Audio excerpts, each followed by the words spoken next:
Hello everyone, welcome to Abhipedia. Roshni Gautam और आज की क्लास में हम यूपीएससी ईपीएफओ 2024 के इंडियन इकोनॉमी के सिलेबस को डिस्कशन करेंगे। जैसे कि आपको पता है कि अब तक कोई भी नोटिफिकेशन नहीं आया, तो हम वेट नहीं करेंगे, अभी से तैयारी स्टार्ट कर देंगे। ओके, और इंडियन इकोनॉमी में बात करें तो क्या पढ़ना है, ओके, वो देखते हुए, प्रीवियस ईयर को देखते हुए मैं इंडियन इकोनॉमी के सारे ब्रॉड टॉपिक डिस्कशन करूंगी और आपको इंडियन इकोनॉमी में कोई भी कंफ्यूजन नहीं होना चाहिए।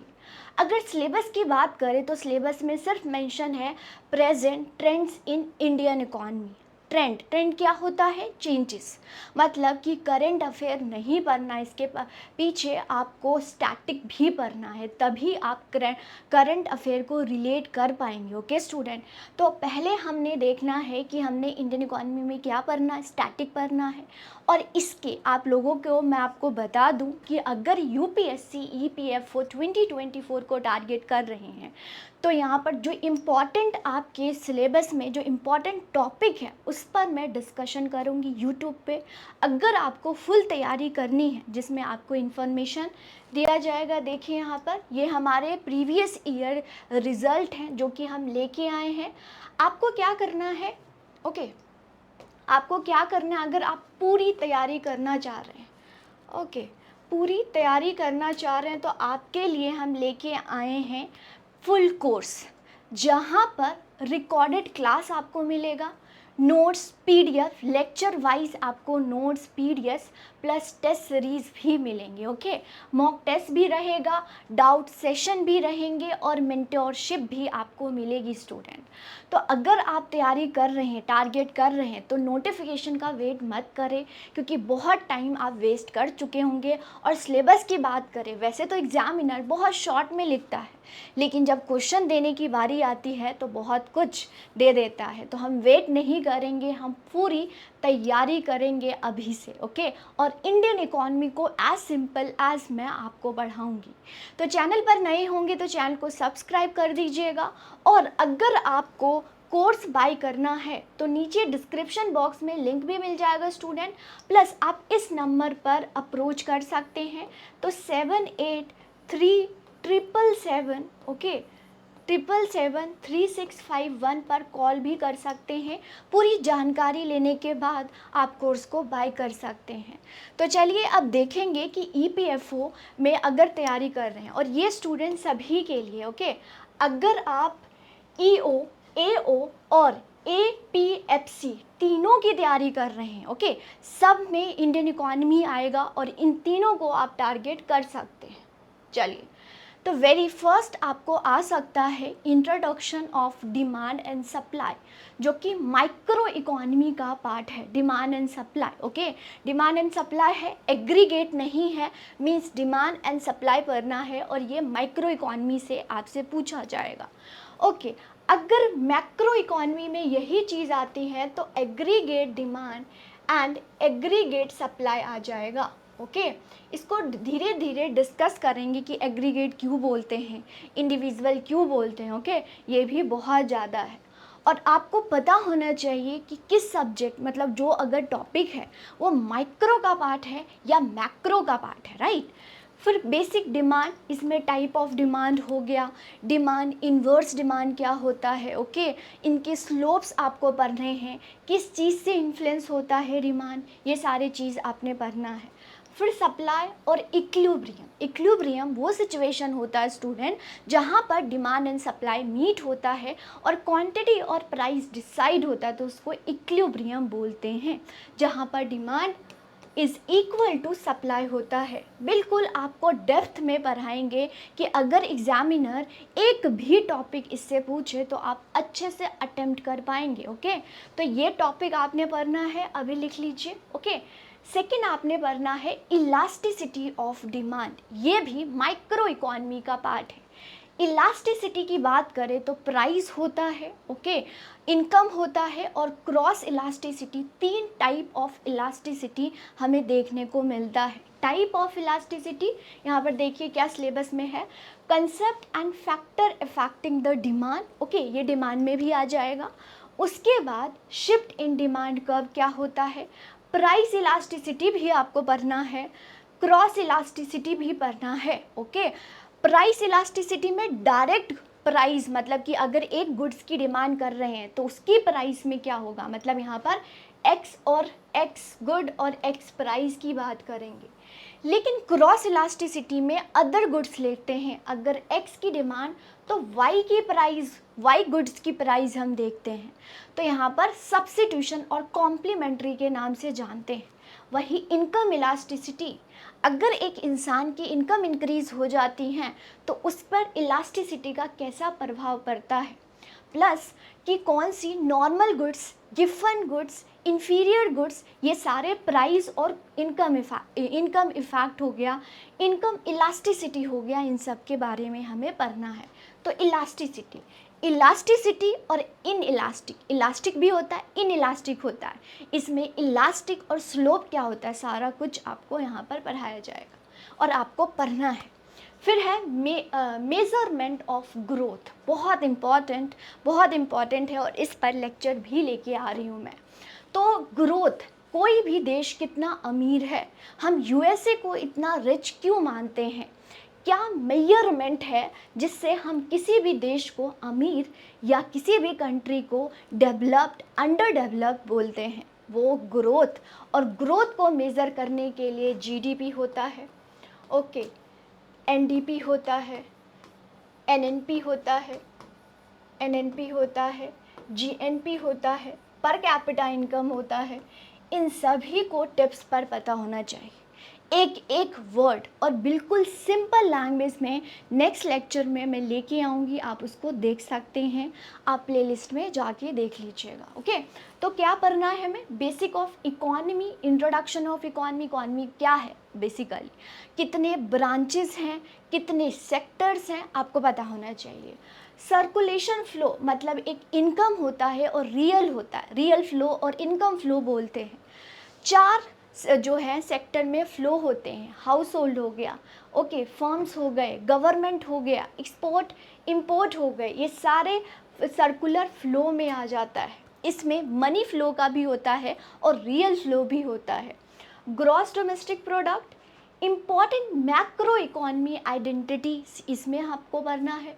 ग्रोथ और वेलफेयर, मतलब कि अगर हम बात करें तो कौन सा नॉमिनल जीडीपी, रियल जीडीपी में कौन सी ग्रोथ वेलफेयर के लिए ज़्यादा अच्छा है। ओके, तो आपको नॉमिनल जीडीपी पता होना चाहिए, रियल जीडीपी, और कौन सा बेटर है एक कंट्री की डेवलपमेंट मेजरमेंट करने के लिए, ये यहाँ पर देखेंगे।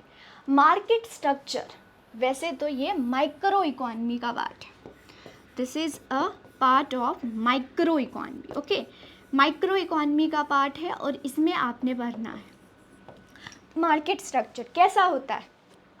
तो बहुत सारे टाइप ऑफ मार्केट यहाँ पर पढ़ना है। परफेक्ट कंपटीशन हो गया, मोनोपोलिस्टिक हो गया, मोनोपली हो गया, ओलिगोपोली हो गया, सबके फीचर्स क्या हैं आपको देखना पड़ेगा इसमें, ठीक है। ये फिर मॉडल्स नहीं पढ़ने मार्केट्स के, राइट। नेक्स्ट देखेंगे पॉवर्टी एलिवेशंस, ये तो बहुत इंडियन इकोनॉमी का बहुत इम्पॉर्टेंट पार्ट है। इसमें स्टूडेंट अगर बात करें तो स्कीम से बहुत क्वेश्चन आएगा। इंडिया में कैसे मेजरमेंट होता है, अगर गरीबी की बात करें तो वो इनकम बेस पर होता है या एक्सपेंडिचर के बेस पर इंडिया में जो पॉवर्टी, गरीबी को मेज़र किया जाता है। ओके, ये देखेंगे। कौन कौन सी कमेटी ने पॉवर्टी पर क्या क्या बोला है, ये भी हम देखेंगे। ओके, तो सारी कैलोरीज बेस पर होता है, इनकम बेस पर है। ओके, वर्ल्ड बैंक क्या बोलता है, ये भी हम बात करेंगे। और स्कीम्स बहुत इम्पॉर्टेंट है, जितनी भी योजनाएं गवर्नमेंट की हैं for poverty alleviation, means poverty ख़त्म करने के लिए गवर्नमेंट क्या क्या काम कर रही हैं उस पर हम चर्चा करेंगे। और स्कीम्स छोड़ना नहीं, सारे स्कीम्स आपको, और स्कीम्स सारे अगर बात करें तो ये बहुत इम्पॉर्टेंट है, इसको आपने देखना है। फिर यहाँ पर poverty related sustainable development goals, okay, 17 goals हैं। तो पॉवर्टी पर सस्टेनेबल का कौन सा गोल पॉवर्टी पर फोकस करता है, और इंडिया का ट्रेंड जो कि नीति आयोग भी रिलीज़ करता है। अगर आप उनके वेबसाइट पर जाएंगे तो नीति आयोग भी रिलीज़ करता है, उस पर हम बात करेंगे स्टूडेंट, और आपको यहाँ पर ये पढ़ना है। फिर एम्प्लॉयमेंट, बहुत इम्पॉर्टेंट टॉपिक। और ये आप रिलेट भी कर सकते हो। तो एम्प्लॉयमेंट, अनएम्प्लॉयमेंट क्या होता है, फुल एम्प्लॉयमेंट क्या होता है, टाइप ऑफ वर्कर क्या होते हैं, कितने टाइप ऑफ अनएम्प्लॉयमेंट है, लेबर फोर्स क्या होता है, वर्क फोर्स क्या होता है, ये सब पर आपको पढ़ना है। तो एम्प्लॉयमेंट हो गया,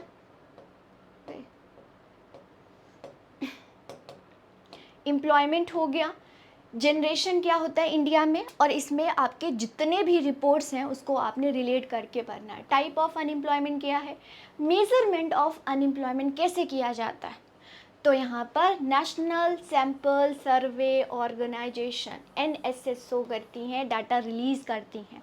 स्टेटस मीन्स आपको सारी रिपोर्ट्स पढ़नी पड़ेगी। ओके, तो एम्प्लॉयमेंट में हम ये सारे टॉपिक्स को करेंगे। तो स्टैटिक मैं आपको बताऊंगी, पहले स्टैटिक पर फोकस करेंगे और करंट फिर आप अपने आप रिलेट कर सकते हैं। तो बस करंट अफेयर में थोड़ा सा ध्यान देखना है, बट स्टैटिक के बिना आप सोचोगे कि हम बिना स्टैटिक किए करंट को कर ले तो ये इम्पॉसिबल है। तो अभी से आप तैयारी कर सकते हैं। ओके स्टूडेंट, तो इकोनॉमी हिस्ट्री से हम बात करेंगे कि बिफोर इंडिपेंडेंट हमारी इंडियन इकोनॉमी का क्या सिचुएशन था, आफ्टर इंडिपेंडेंट हमारी इंडियन इकोनॉमी का क्या सिचुएशन है, इस पर बात करेंगे। तो इंडियन इकोनॉमी हम ब्रीफ ओवरव्यू लेंगे, वेरियस सेक्टर ऑफ इकोनॉमी कौन से हैं, primary sector, secondary sector, tertiary sector, जिसको हम GVA बोलते हैं, इनका GDP में क्या कंट्रीब्यूशन है ये हम बात करेंगे। ओके, फेस इंडियन इकोनॉमी क्यों जो है क्या क्या फेस कर रही हैं डेवलपिंग करने के लिए, हम 5th लार्जेस्ट इकोनॉमी है नो डाउट। क्या हमारे इंडिया में अनएम्प्लॉयमेंट कम है, क्या हमारे इंडिया में पॉवर्टी कम है, इन सब पर हम देखेंगे। क्योंकि ग्रोथ तो हमारी बहुत हो रही है, क्या एक्चुअल में डेवलपमेंट हो रही हैं, इस पर बात करेंगे। अंडर डेवलपमेंट है, इसके बारे में क्या होता है, क्या फीचर्स होते हैं अंडर डेवलप। कोई भी कंट्री अगर अंडर डेवलप्ड है, डेवलपिंग है और डेवलप्ड है, क्या मतलब होता है, meaning and type of economic planning means यहाँ पर हम 5 ईयर प्लान पढ़ेंगे। अब 5 ईयर प्लान तो ख़त्म हो गया, तो कोई प्लानिंग है, यस स्टूडेंट, नीति आयोग जो कि प्लानिंग अभी बनाते हैं उस पर बात करेंगे। तो सारे 5 ईयर प्लान और डिटेल उस पर क्या बात करी, एग्जामिनर पूछ लेते हैं। चाहे प्लानिंग कमीशन नहीं है, नीति आयोग है उसके बेसिस पर, लेकिन फिर भी आपको पूरे अच्छे से पता होना चाहिए। Economic reforms in India, change reforms मतलब चेंज क्या क्या हुआ। ओके, जिसमें हम 1991 की पॉलिसीज़ पढ़ते हैं कि 1991 की पॉलिसीज़ के बाद लिबरलाइजेशन, प्राइवेटाइजेशन एंड ग्लोबलाइजेशन की बात करेंगे। ओके, फिर नीति आयोग और प्लानिंग एक ही साथ कर लीजिएगा। चलिए, नेक्स्ट है मॉनेटरी पॉलिसी। अगर इम्पॉर्टेंट टॉपिक की बात करूँ, अगर बोलेंगे आपकी मैम कोई इम्पॉर्टेंट टॉपिक बताओ जिस पर ज़्यादा सवाल पूछता है EPFO एग्ज़ाम में, तो बात करें तो पहला जो टॉपिक था स्टूडेंट वो measurement of growth, second monetary policy and third fiscal policy, ये टिप्स पर होना चाहिए। मॉनेटरी पॉलिसी में आपको पता है कि पहले RBI फॉर्मुलेट करता था मॉनेटरी पॉलिसी, लेकिन अब सिर्फ RBI नहीं, RBI के कुछ मेंबर्स होते हैं जिनको हम मॉनेटरी पॉलिसी कमेटी, जिनको MPC के नाम से जानते हैं। अगर कभी भी न्यूज़ में आपने सुना होगा कि MPC की मीटिंग हुई है और उन्होंने रेपो रेट डिसाइड किया है अकॉर्डिंग टू इन्फ्लेशन जैसी सिचुएशन है, राइट। तो ये सब को देखते हुए मॉनेटरी पॉलिसी बनाते हैं, और कौन बनाता है, MPC बनाता है, जिसमें वो टूल्स का इस्तेमाल करते हैं जैसे कि क्वांटिटेटिव टूल्स हो गया, क्वालिटेटिव टूल्स हो गया। इसको देखते हुए इकोनॉमी में जैसी सिचुएशन होती हैं उसको कंट्रोल किया जाता है। ओके, इन्फ्लेशन, डिफ्लेशन, इसको, और उसी के रेट पर क्या करती हैं, इंटरेस्ट रेट डिसाइड किया जाता है। तो याद रखिएगा, मॉनेटरी पॉलिसी का टूल्स अलग है, फिस्कल पॉलिसी का टूल्स अलग है, दोनों एक दूसरे से इंटरफेयर नहीं करेंगे। लेकिन ये भी बात है स्टूडेंट कि अगर दोनों साथ मिलके नहीं काम करेंगे तो इकोनॉमी में इन्फ्लेशन कंट्रोल नहीं होगा, ये बात भी है, ठीक है। तो इस पर हम बात करेंगे। तो बेसिक ऑफ मॉनेटरी पॉलिसी होता क्या है, मॉनेटरी पॉलिसी इन इंडिया की क्या है, इंस्ट्रूमेंट वेरी इंपॉर्टेंट, बहुत इंपॉर्टेंट, जिसमें क्वांटिटेटिव और क्वालिटेटिव की बात करेंगे, जैसे रेपो रेट हो गया, एसएलआर हो गया, सीआरआर हो गया, इन पर बहुत टिप्स पर आपको पता होना चाहिए। आजकल रिवर्स रेपो रेट की जगह एसडीएफ आपको दिखता होगा, तो वो क्या है ना, ये चीज़ है। Type of monetary policy, okay, expansionary and जो है कॉन्ट्रैक्शनरी मॉनेटरी पॉलिसी होता है। फाइनेंशियल इंस्टीट्यूशन इन इंडिया कौन कौन से हैं, ओके, जैसे सेबी हो गया, ये सारे, तो इसके बारे में बात करेंगे। ओके, चलिए नेक्स्ट टॉपिक इज़ इन्फ्लेशन। पहले इन्फ्लेशन पढ़ाती हूँ, फिर मॉनेटरी और फिस्कल पॉलिसी में पढ़ाती हूँ। इन्फ्लेशन पता होगा तभी तो आप उसको कंट्रोल कर पाएंगे। तो इन्फ्लेशन पढ़ना है, फिर मॉनेटरी पॉलिसी पढ़ना है। इन्फ्लेशन में टाइप ऑफ इन्फ्लेशन क्या होता है, डिमांड पुल क्या होता है, कॉस्ट पुश क्या होता है, इस पर बात करेंगे। सारे टाइप ऑफ इन्फ्लेशन क्या होते हैं, बहुत सारे टर्म्स आ गए हैं आजकल, जैसे कि आपको स्टैगफ्लेशन देखने को मिलता है, ये टॉपिक आपको देखने को मिल रहा होगा। आजकल जो है आपको बहुत सारे जो core inflation, headline inflation, okay, ये सब है, ओके। और सारे टाइप ऑफ इन्फ्लेशन को आपने जो है देखना है, इसमें मीनिंग हो गया एंड कॉजेस, क्या कारण होते हैं महंगाई के, इस पर बात करेंगे।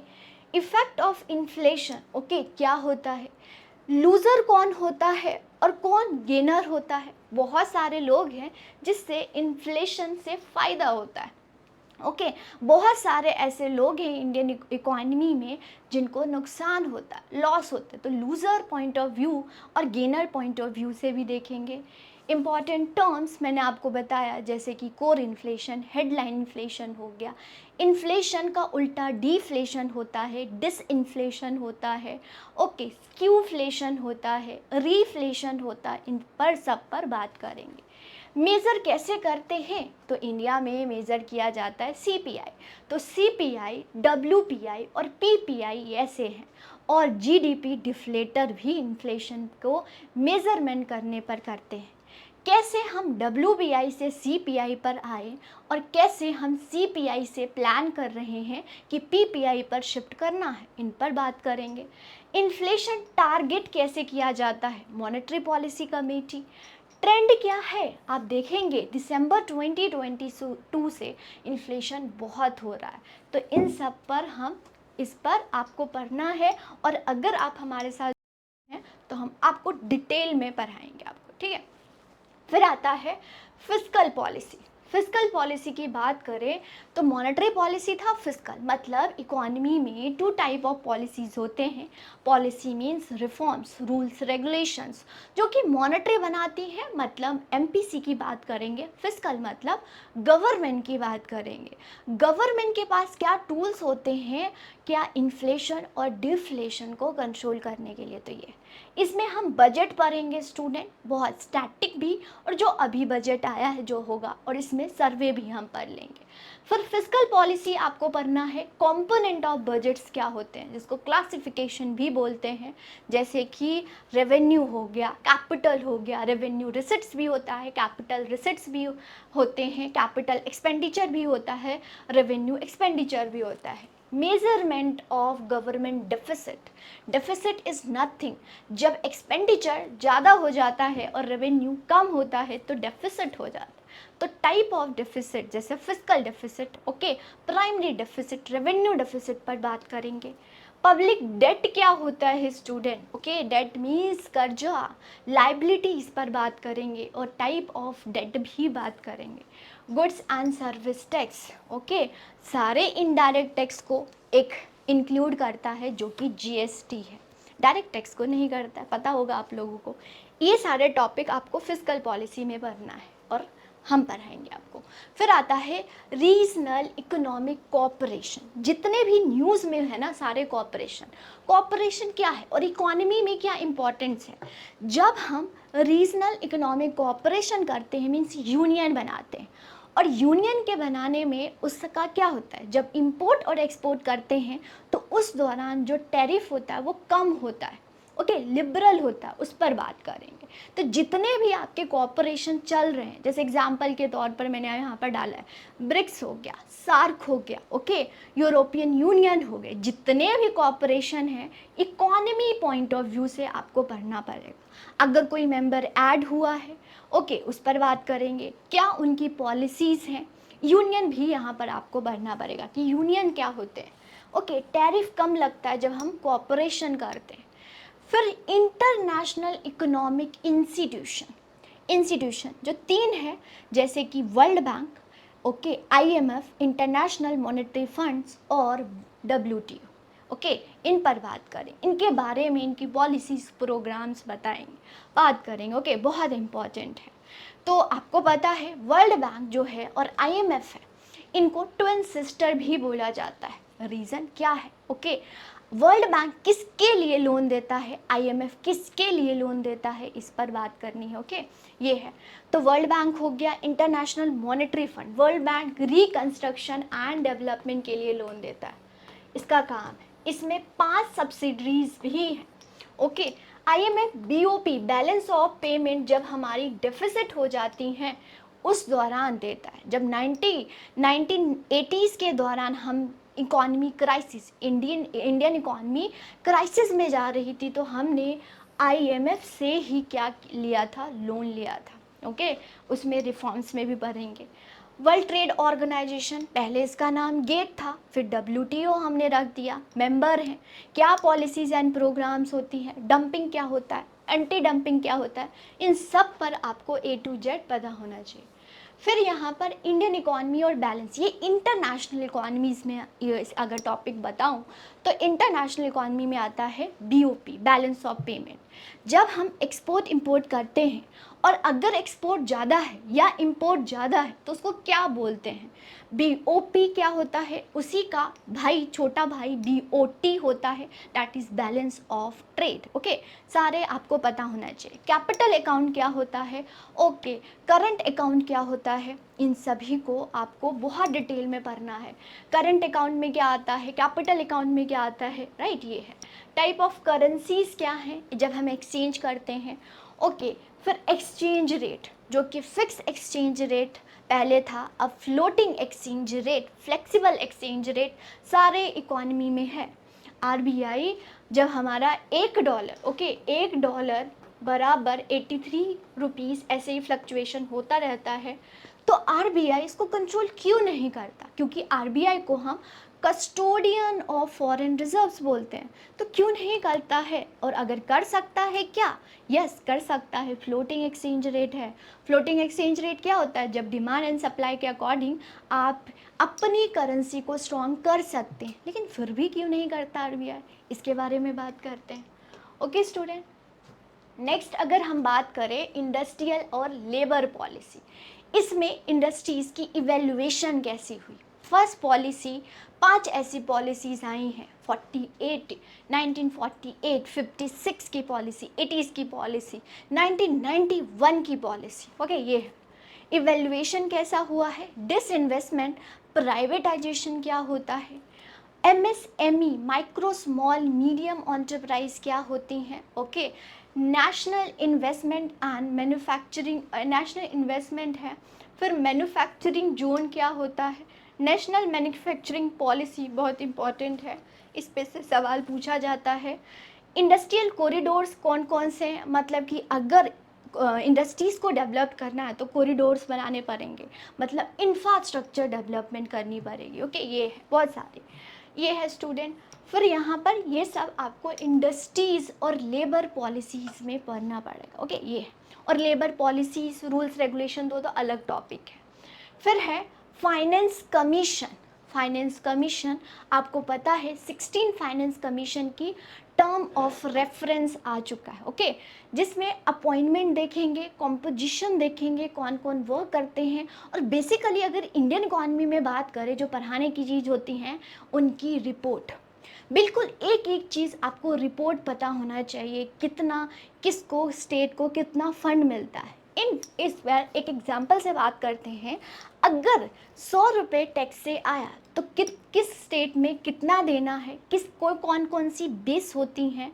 ओके, तो फाइनेंस कमीशन फंड एलोकेट करने सेंटर और स्टेट में कितना डिस्ट्रीब्यूट करना है फंड्स का एलोकेशन, वो फाइनेंस कमीशन करते हैं। आपको 14 मतलब कि ये नहीं है कि अभी जो 16 चल रहा है, ओके, या 14 15 इन सभी पर पढ़ना है, क्योंकि एग्जामिनर पहले का भी पूछ लेता है। ओके, तो 16 तो अभी रिपोर्ट नहीं आई है, 15 की डिकोड करेंगे एंड 14 को भी आपको कंपैरिजन बेसिस पर 14 और 15 को कंपैरिजन करना है। अगर 16 का आ जाता है ओके, तो हम 16 का कर लेंगे, वो आपके एग्ज़ाम पर डिपेंड होगा कि कब नोटिफिकेशन आता है।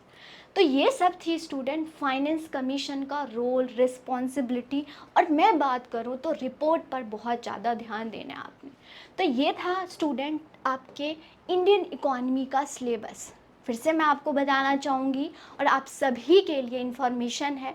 अगर बात करें स्टूडेंट, तो अभी आप ज्वाइन करते हैं तो आपको ऑफ़र भी मिलेगा। ओके, वो आप हमारे इस नंबर पर कॉल कर सकते हैं जो कि आपको स्क्रीन में दिख रहा है। नंबर क्या है?